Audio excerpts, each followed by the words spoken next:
In just 25 years, they conquered more land than the Romans did in 400. They built the largest connected land empire in all of human history. From a forgotten corner of the steppe rose a force that shook the entire world. This is the story of the Mongols and the man who united them, Genghis Khan. It is a tale of genius, brutality, and an empire built on horseback. Our story begins on the harsh grasslands of Mongolia. Life on the steppe was brutally hard. Cold winters, scarce food, constant danger. The Mongols were nomads, scattered into many rival tribes. These tribes fought each other constantly for land, animals, and survival. Into this violent world, a boy was born who would change everything. His name was Temujin, and his early life was filled with hardship. When he was just 9, his father was poisoned by a rival tribe. His family was abandoned and left to survive alone in the wilderness. They survived on roots, fish, and whatever they could find. As a teenager, Temujin was captured and enslaved by an enemy tribe. But he was clever and brave. He escaped in a daring night flight. These brutal early years forged him into a strong and determined leader. He learned that loyalty and unity were stronger than blood ties. Slowly, he gathered followers who believed in his vision. He rewarded loyalty and skill, not just noble birth. This was revolutionary. By 1206, Temujin had united all the warring tribes of Mongolia. The tribes gave him a new title, Genghis Khan, the universal ruler. He reorganized his people into a disciplined and loyal fighting machine. His army was built around fast, skilled horsemen and archers. Mongol warriors could ride for days and shoot arrows at full gallop. They used clever tactics like fake retreats to trap their enemies. They were organized in groups of 10, 100, 1,000, and 10,000. This structure made the army flexible, fast, and incredibly effective. With his army ready, Genghis Khan turned his eyes outward. The world beyond the steppe had no idea what was coming. Genghis Khan first turned toward the rich kingdoms of northern China. The Mongols had never faced great walled cities before. So they learned, they captured engineers and adopted siege weapons. They used catapults, fire, and clever siege tactics to break the cities. City after city fell to the relentless Mongol war machine. Next, Genghis Khan looked west, toward the wealthy Khwarezmian Empire. He first sought trade and peace with them, sending merchants and envoys. But the Khwarezmian governor killed the Mongol envoys, a fatal mistake. Genghis Khan responded with a fury the world had never seen. The Mongols utterly destroyed the once mighty empire in just 2 years. The Mongol conquests were brutal. Entire cities were destroyed. Millions of people died during these violent campaigns. Those who resisted were shown no mercy. It was a deliberate strategy of fear. But cities that surrendered peacefully were often spared. This fearsome reputation often made enemies surrender without a fight. In 1227, Genghis Khan died, but his empire did not die with him. His sons and grandsons continued the conquests he had begun. The empire was divided among his descendants into great khanates. They pushed deeper into Persia, Russia, and Eastern Europe. The Mongol storm was far from over. In the west, the Mongols swept through Russia with terrifying speed. One by one, the Russian cities fell before them. Then in 1241, they struck deep into Eastern Europe. They defeated the armies of Hungary and Poland in stunning battles. European knights in heavy armor were no match for the fast Mongol horsemen. All of Europe trembled, fearing the Mongols would conquer everything. But then something unexpected saved Europe. The great Khan died far away, and the leaders rushed home to choose a successor. The Mongol armies withdrew, and Europe was spared by sheer chance. The empire now stretched across most of the known world. After Genghis Khan's death, his grandson Kublai Khan rose to power. Kublai Khan completed the conquest of all China. He founded the Yuan dynasty and became emperor of China. He built a magnificent capital city, known today as Beijing. The Mongol Empire was now the largest in human history. It stretched from the Pacific Ocean all the way to Eastern Europe. A famous traveler named Marco Polo visited Kublai Khan's court. He returned to Europe with amazing tales of the Mongol world. These stories filled Europeans with wonder about the mysterious East. The Mongols had connected the world like never before. The Mongols did more than just conquer, they connected the world.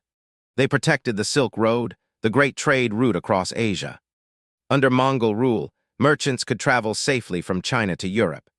This era of safety and trade was called the Pax Mongolica. Goods, ideas, and technology flowed across the entire empire. Paper, gunpowder, and printing spread from the east to the west. The Mongols were surprisingly tolerant of different religions. They welcomed scholars, doctors, and skilled people from every culture. They built a vast postal system to send messages across the empire. Riders could carry messages hundreds of miles in a single day. Despite their power, the Mongols could not hold such a vast empire forever. It was simply too large to rule as one unified state. The empire gradually split into 4 separate khanates.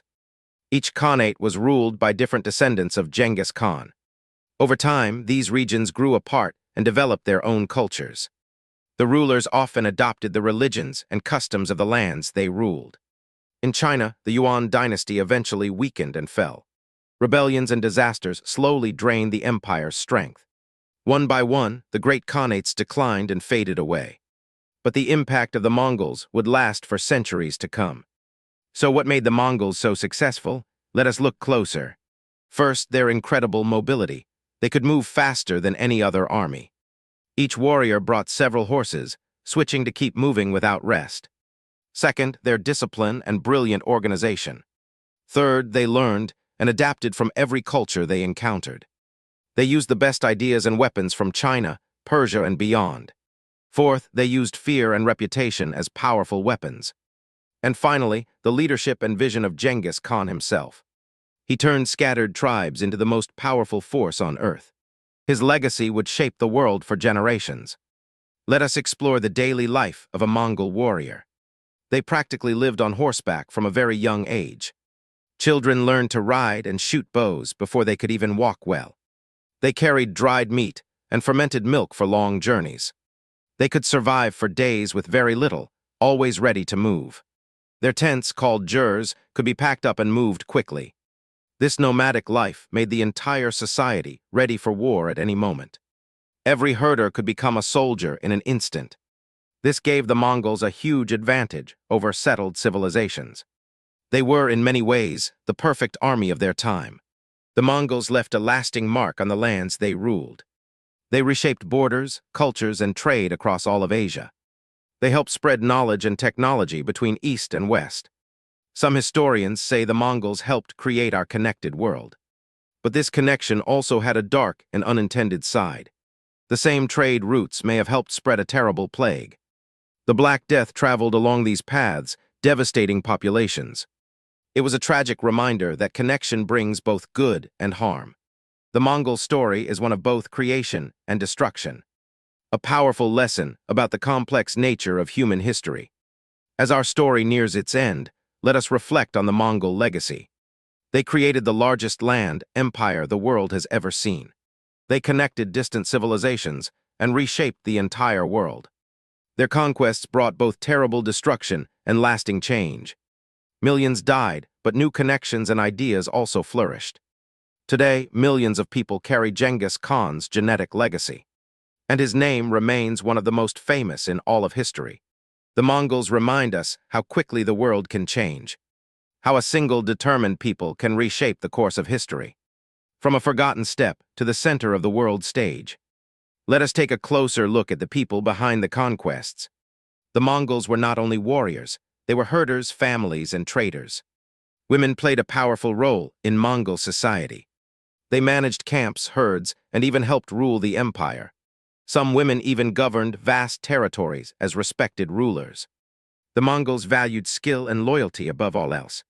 This openness helped them rule diverse peoples across the world. They adopted useful ideas from everyone they met. This made their empire one of the most diverse in history, a meeting place of countless cultures, ideas, and peoples. As our journey through the Mongol Empire ends, let us remember its lessons. From a poor orphan boy to the ruler of the greatest empire on earth. Genghis Khan proved that vision and can change everything. The Mongols built bridges between distant worlds. They spread ideas, trade, and knowledge across continents. But they also brought destruction and immense suffering. Their story is a powerful mix of greatness and tragedy. It reminds us that history is rarely simple, and never only one thing. The Mongols changed the world forever, for better and for worse.